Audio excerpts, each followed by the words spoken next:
Durante 35 años, cada amanecer lo recibía en mi escritorio del Hospital General Riverside en Springfield, Illinois, con las teclas desgastadas bajo mis dedos, desinfectante y café como parte de mi rutina diaria.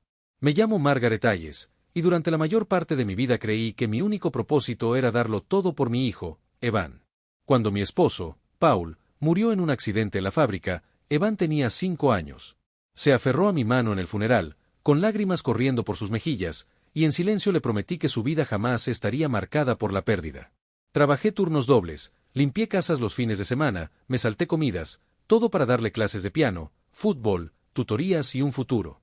Nunca me volví a casar porque siempre dije que Evan era suficiente para mí, y durante mucho tiempo, lo fue. Aquel niño brillante y ambicioso que siempre me impulsó, aquel pequeño que una vez susurró, «Mamá, no trabajes tanto. Envejecerás muy rápido», se ha convertido en un hombre culto y exitoso, casado con Chloe, refinado y elocuente, proveniente de una familia amante de las vacaciones europeas y los vinos caros. Me mantuve en un segundo plano, sonriendo cortésmente en cenas y cumpleaños, siempre observando, hasta que la idea de mi cuerpo cansado y mis manos rígidas se volvió demasiado apremiante como para ignorarla, y me jubilé. Después de 35 años, dejé el Hospital General de Riverside, regresé a mi pequeño apartamento mientras el sol de Illinois se ocultaba en el horizonte, pensé en los años perdidos y los sueños sepultados bajo el deber, y sentí una tenue esperanza que no me había atrevido a sentir durante décadas. 2 días después, conduje hasta la casa de Evan con una cazuela y sidra, donde me recibieron la sonrisa forzada y el perfume intenso de Chloe, y el educado pero distraído Evan. La cena transcurrió con normalidad hasta que anuncié mi jubilación. Evan y Chloe reaccionaron con preocupación, con palabras pragmáticas. Me sugirieron que vendiera mi apartamento para ayudar a su familia, que estaba creciendo, tenían una habitación para el bebé, de la que no habían hablado. Su petición pragmática me impactó más de lo que esperaba. Después de 35 años de dar, no reconocí al hombre por quien lo había sacrificado todo, en su fría búsqueda de la verdad.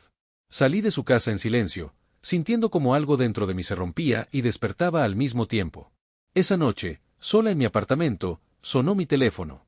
Samuel Grant, el abogado del Dr. Henry Whitmore, mi difunto jefe, me explicó que se había creado un fideicomiso a mi nombre. Me senté frente a él en su elegante oficina y abrí una carta sellada. El Dr. Whitmore, que había confiado en mí durante décadas, me dejó $6,5 millones, un fideicomiso y unas palabras que apenas podía comprender: utiliza este legado para vivir, no solo para sobrevivir. Las lágrimas me nublaron la vista. Libertad, disfrazada de números en un papel.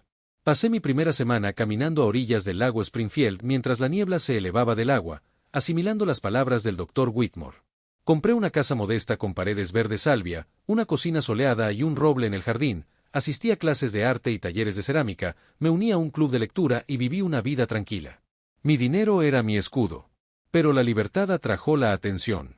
Evan llegó en una elegante limusina, con un tono de sospecha en la voz, queriendo saber cómo podía pagarla. Su prepotencia se reflejaba en el hombre que yo había criado. Con calma, le dije que no necesitaba ayuda, solo paz y tranquilidad. Y por primera vez en años, no vi a mi niño pequeño, sino a un hombre temeroso de perder el control que nunca mereció. Entonces Chloe y su madre, Elaine, llegaron y irrumpieron en mi casa. Sus miradas eran críticas, sus palabras estaban cargadas de acusaciones de manipulación, herencia e impropiedad. Me mantuve firme, negándome a dar explicaciones, negándome a ceder, apartándolos, temblando de rabia y con una extraña excitación que no sentía desde hacía décadas. Pero la humillación se extendió. En una cena benéfica, rumores e insinuaciones de escándalo y avaricia me acosaron hasta que Carol Jennings, una antigua colega de enfermería, hizo callar a la sala y me defendió con una serena resolución que me devolvió parte de la fe en la humanidad. El verdadero desafío, sin embargo, llegó en forma de una demanda civil, Ayes contra Ayes. Mi hijo me demandó por supuesta irrazonabilidad, influencia indebida e intento de privarme de la herencia que el Dr. Whitmore había depositado en fideicomiso. Los titulares eran espeluznantes, los comentarios, crueles. Pero Samuel Grant me recordó que la demanda era infundada, el fideicomiso totalmente válido y los deseos del Dr. Whitmore inequívocos. Las campañas en redes sociales de Chloe y Evans continuaron, sus publicaciones tergiversando la verdad hasta convertirla en rumores, pero la justicia llegó silenciosamente en un juzgado donde pronto se escucharía una grabación, la propia voz del Dr. Whitmore, reafirmando la confianza y mi integridad e insistiendo en que estaba ejerciendo mis derechos. El juez desestimó la demanda y, de repente, los rumores se apagaron. Afuera, los flashes de las cámaras iluminaban el lugar, los reporteros gritaban preguntas, pero yo no dije nada. Esa noche, me senté junto a la ventana, con el peso de la victoria y la derrota oprimiéndome, y me di cuenta de que, con mi defensa, también había perdido la ilusión del hijo que creía conocer. El invierno llegó temprano a Lake Springfield, un suave manto blanco cubriendo los vestigios del otoño. La casa estaba silenciosa y en paz. Evan no llamó, Chloe no llamó, y poco a poco aprendí a vivir sin esperar, pintando junto a la ventana, charlando con jubilados y disfrutando de los momentos cotidianos. Entonces, una fría mañana de febrero, Evan llegó, cansado, con Lucas, mi nieto, en brazos. Chloe se había ido.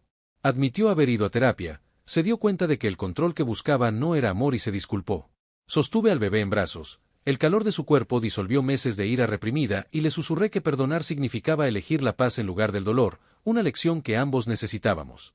Poco a poco, regresó la primavera, el lago se descongeló, florecieron las lilas y pasé las mañanas pintando, con una taza de café en la mano, la risa de Lucas resonando, Evan visitándome cada fin de semana y yo aprendiendo a amar sin control.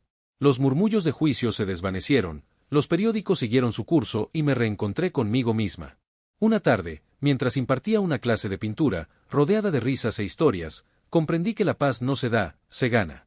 Esa noche, mientras el sol se ponía sobre el lago Springfield, le susurré mi agradecimiento al Dr. Whitmore. Por primera vez, no era la madre, empleada ni una obligación de nadie.